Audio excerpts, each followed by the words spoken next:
নতুন রেসিপি নিয়ে চলে এসেছি। তো আজকে করব কই মাছের ভাপা।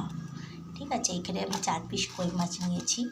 এখানে নিয়েছি কাঁচা লঙ্কা, এখানে নিয়েছি সর্ষে বাটা, জিরে বাটা, আর এটা শুকনো লঙ্কা বাটা। তো এবারে এর মধ্যে আমি দিয়ে দেবো একটু নুন,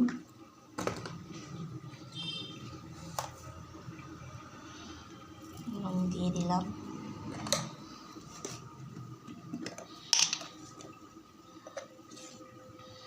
হলুদ গুঁড়ো দিয়ে দিলাম। এর মধ্যে আমি দিয়ে দিলাম সর্ষে,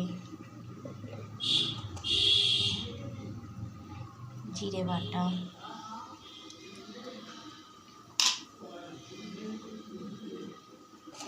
এখানে যে শুকনো লঙ্কা বেটে রেখে দিয়েছিলাম এর মধ্যে আমি দিয়ে দেব শুকনো লঙ্কা বাটা।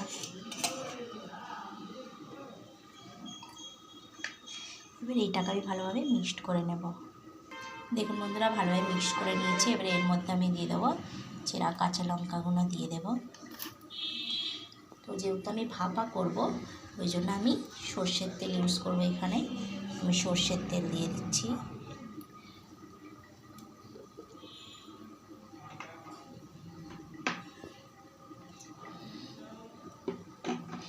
সর্ষের তেল দিয়ে দিলাম।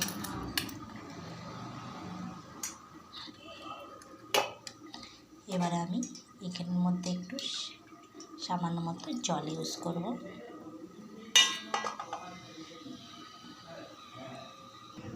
সামান্য মতো জল ইউজ করেছি। এর মধ্যে আমি দিয়ে দেবো